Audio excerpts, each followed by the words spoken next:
I Barely Got Here is a collection of stories and conversations based on 24 years in law enforcement. You have the right to be disturbed by some of the content or disagree with the viewpoints. Anything you hear can and will be dosed with sarcasm and dark humor. You have the right to know that discussions will often be graphic with language and themes that are intended for a mature audience. Do you understand your rights? Then buckle up, Buttercup. We're going 10-8. Welcome back to I Barely Got Here. I'm your host, Kevin Booncher, and I've got John in the studio with me. He is a former homicide investigator who also worked at my department. If you remember, or if you gave it a listen, John did an episode with me, a little over a year ago now. It would have been, I think, episode 11, Death of a Salesman, so you can always give that a listen if you want to go back and hear our first one together. But I do have him back. John, you want to say hey? Hey there, everybody. It's great to be back. Thanks for having me in, Kevin. For sure, John. I appreciate your time on this again.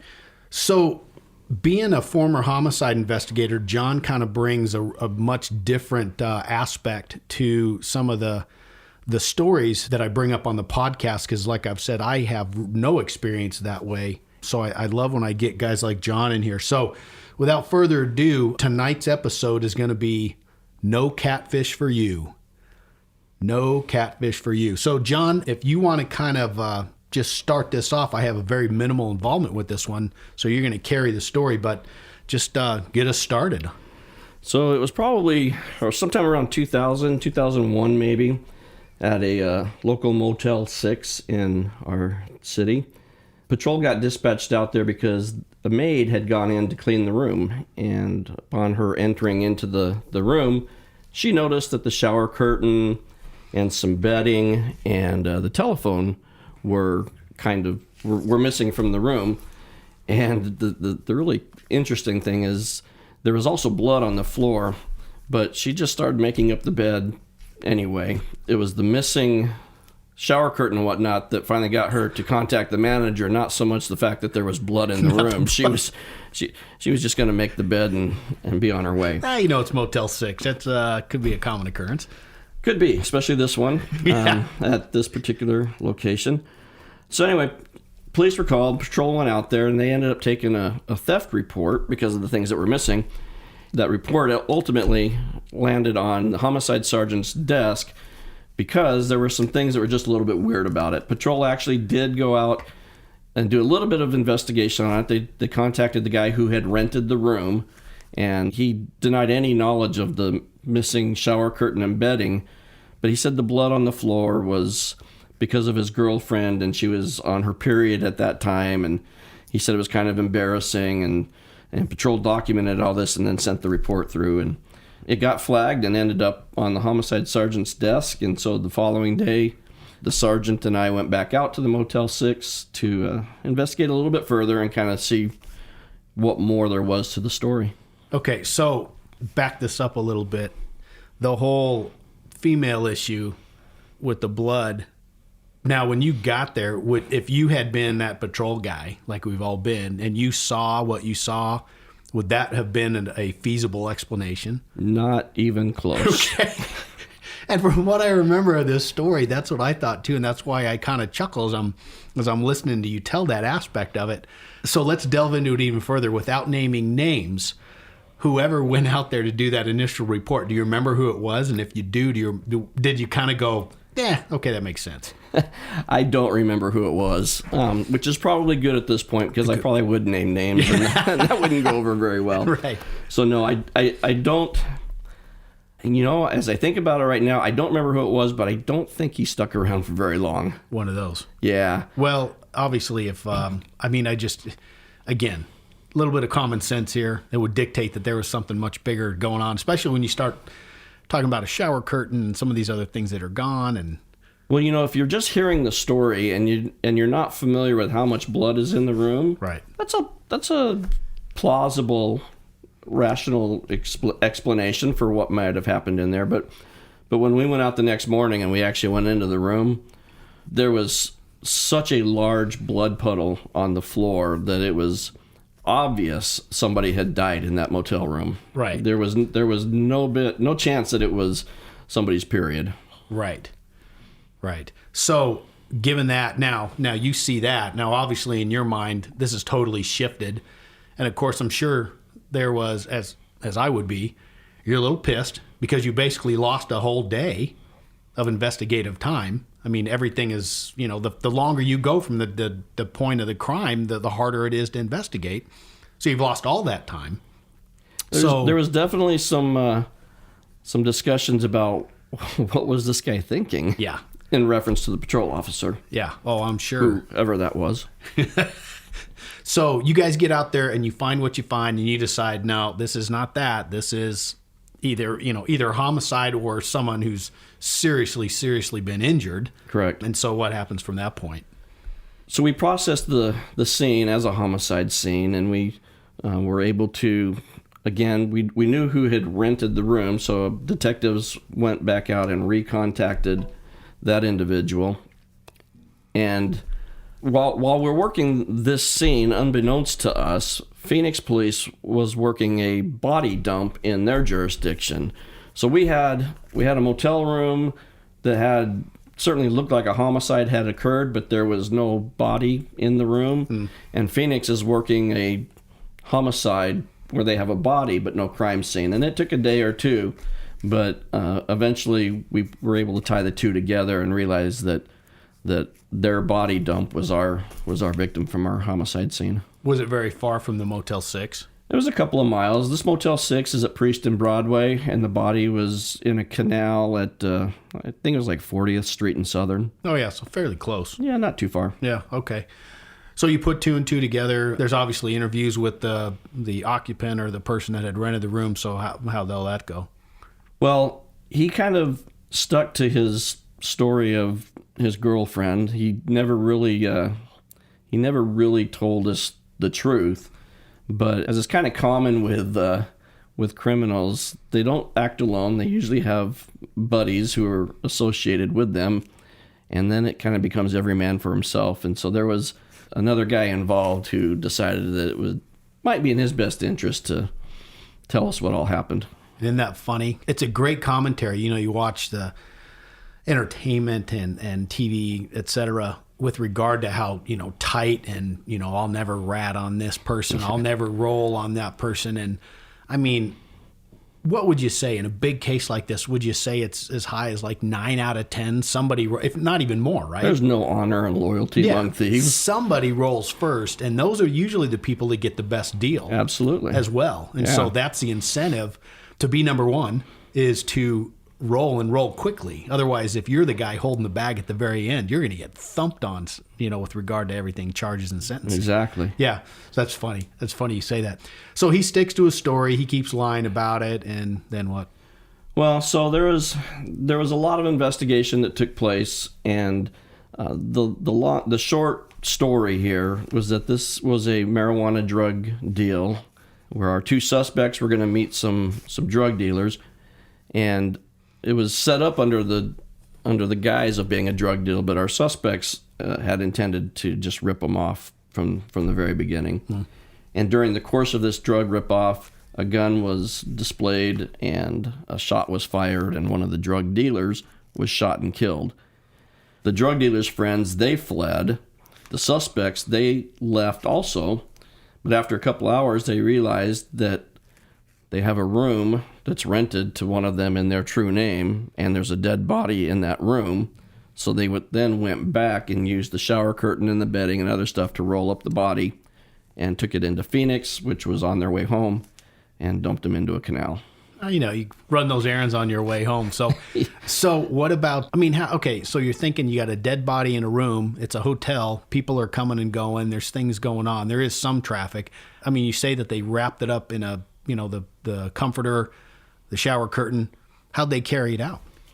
So there's a lot of investigation that's going on during this time, but the things that we're learning are that they went back late at night and wrapped up the body, and then they carried, this is up on the second floor, so they had to carry the body down the stairs. Well, I don't know what the victim weighed, maybe 180 pounds, but you got these two guys trying to carry a wrapped up body 180 pounds down a set of stairs at midnight at a Motel 6. and it didn't go too well. And there was a witness who didn't see this, but what they heard was a thump, thump, thump, thump, which we later determined was the victim's head bouncing off each step. Oh, geez. Because they couldn't carry him down the steps, so they drug him down the steps, and that's what the thump, thump, thump, thump was. Nice. Little insult to injury there, I suppose, or insult to death. Well, he was already dead, so I'm sure he didn't feel it.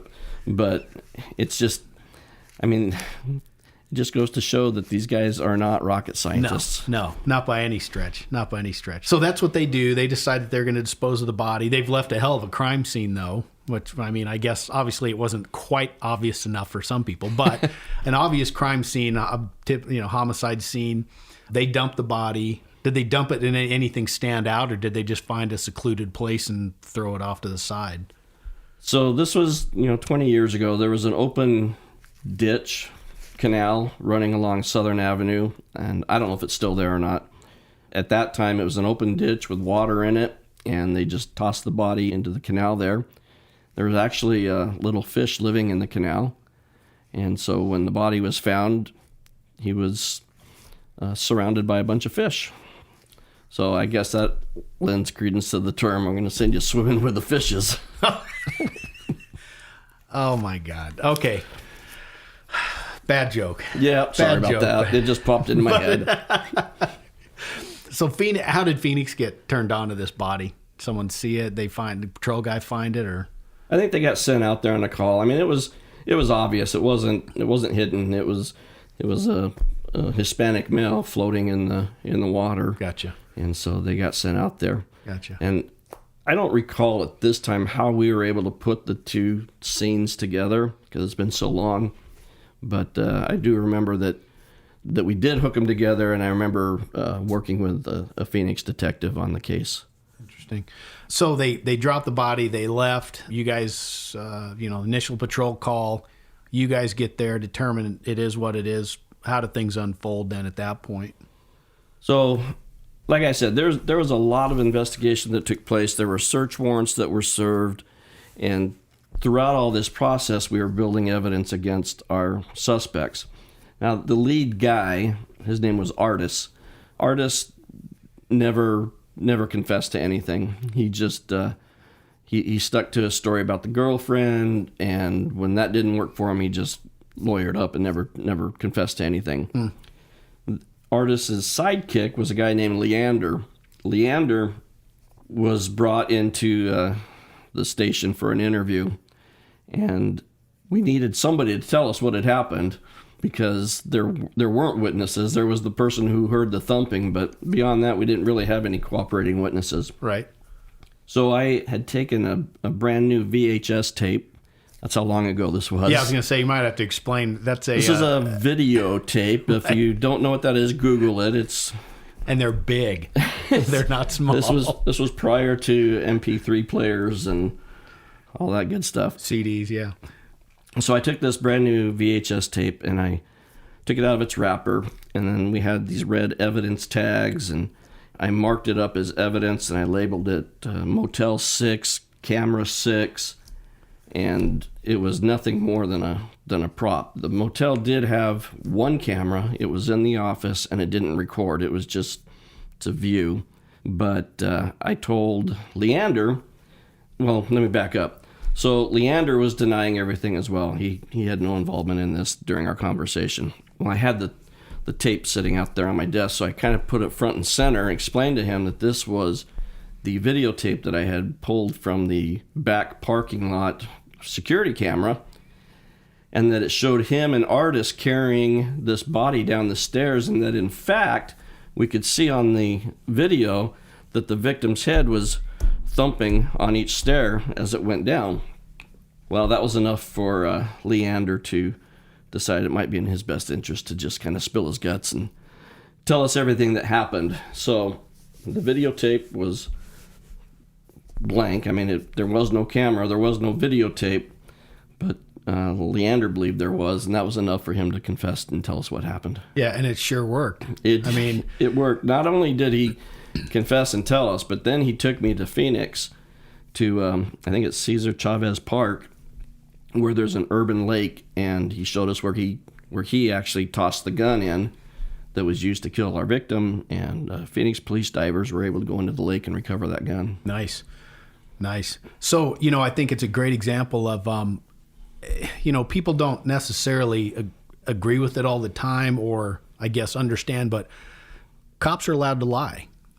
We're allowed to manipulate. Coercion is a tough thing to define sometimes, but in a case like this, let's just take it for this. What a great way to get this guy to finally fess up. Well, fortunately, the Supreme Court has ruled that cops can be deceptive. Right. We never want to put somebody in a position to set them up to commit a crime that they might not have otherwise committed.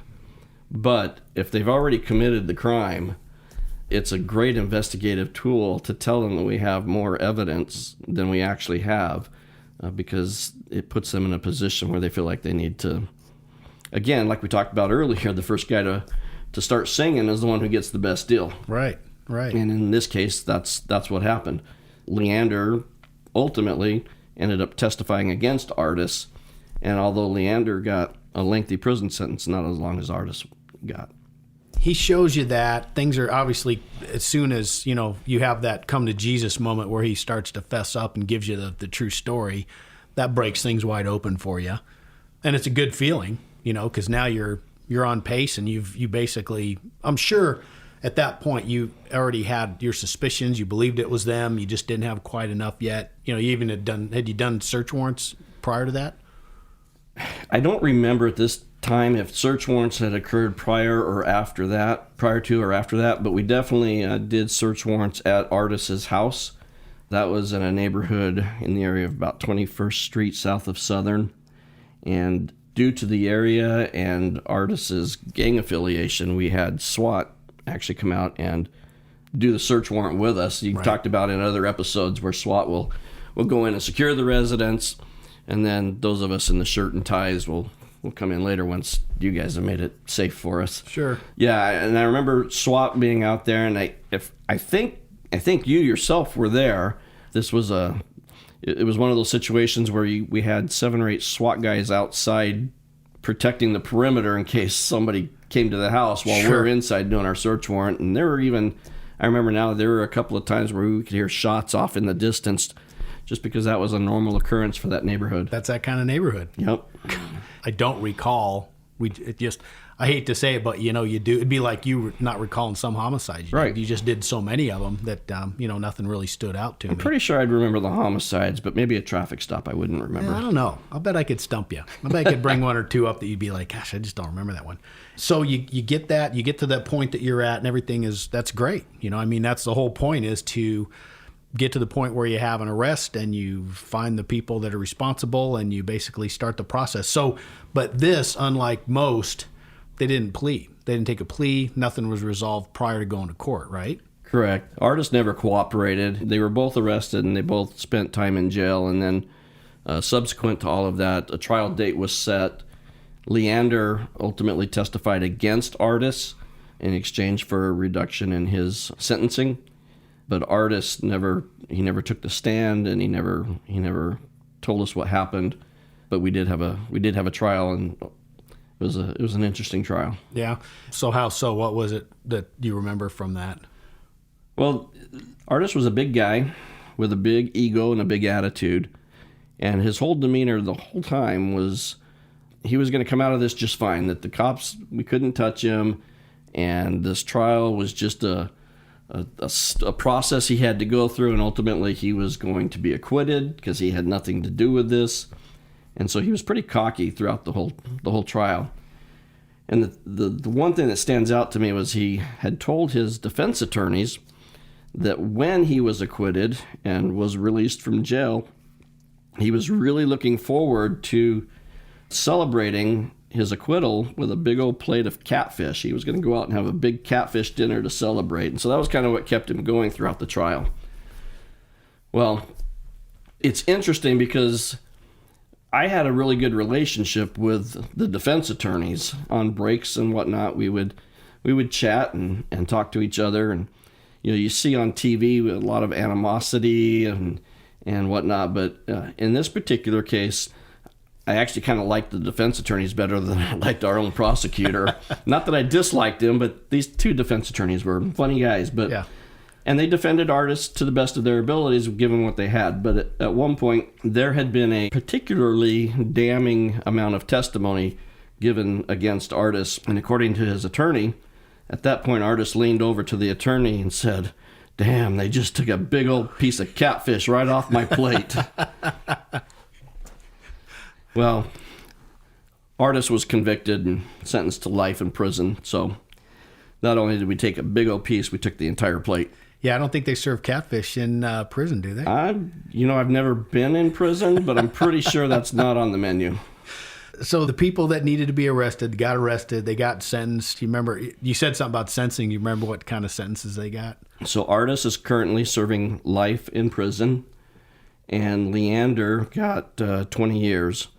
Artis, in fact, in preparation for this, I looked Artis up in the Department of Corrections database. He's still in prison, has a lengthy disciplinary file in prison of assaults and threatening and rules violations. So, I mean, he's been in prison now for close to 20 years, and he's probably got another 30 to go.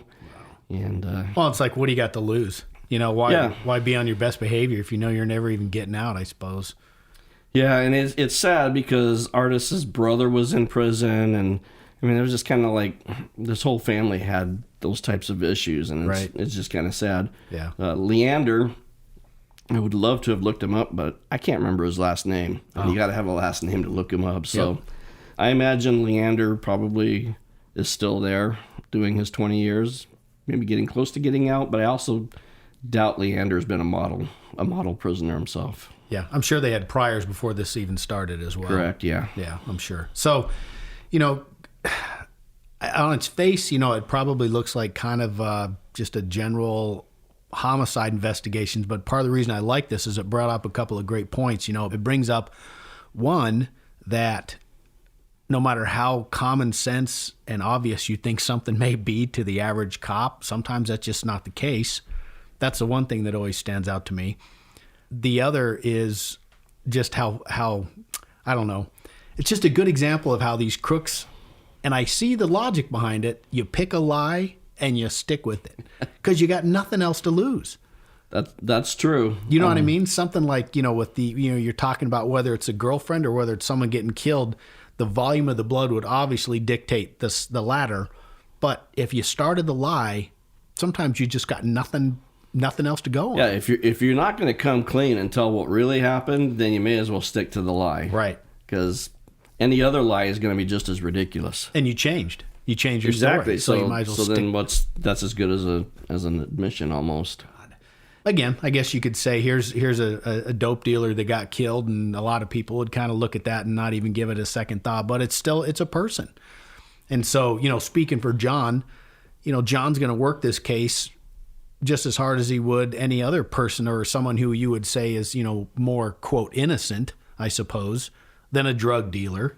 But that's his job. That's what he's got to do. You know, exactly. The drug dealer, and I don't know if this was his first deal or his 100th deal, but it really doesn't matter. Whatever it was, he didn't deserve to die. His family didn't deserve to lose him. So, yeah, we did work it very vigorously. You asked how we tied it into Phoenix. I remember that we did not have an identification on this victim, and this might have been before Phoenix found him. It might have been after. I can't remember. But all conventional methods of identifying him had failed through fingerprints or dental records or anything else.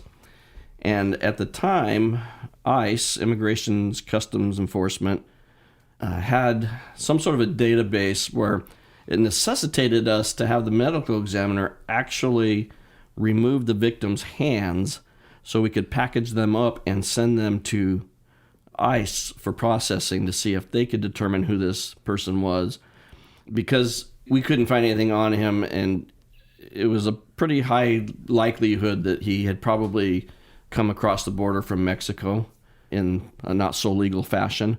But after the hands were removed, but before they were shipped off, Phoenix found the body, and somehow or other we made an identification.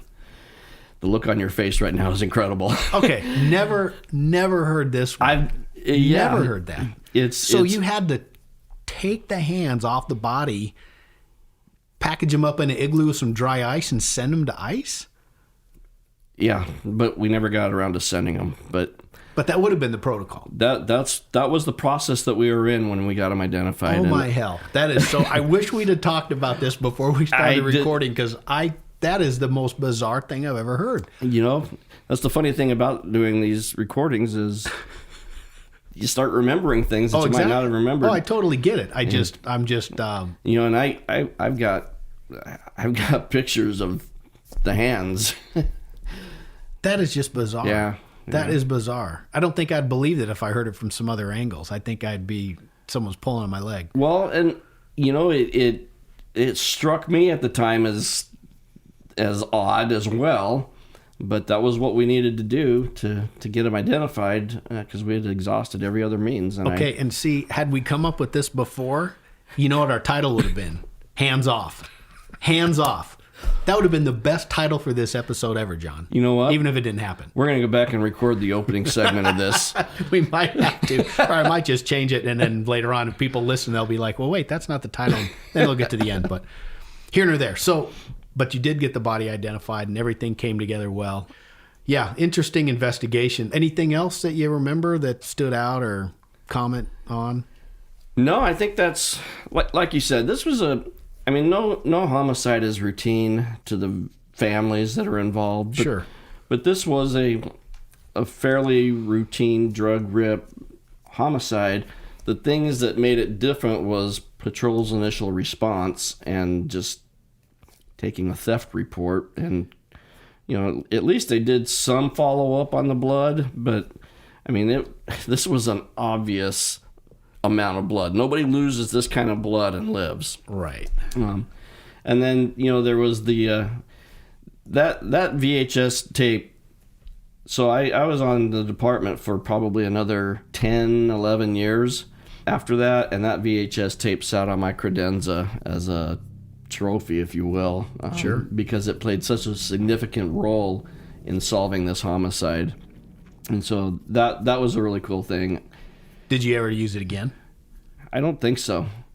I might have tried the same idea, but nothing had the impact like this one had. Oh, yeah. Yeah, I'm sure.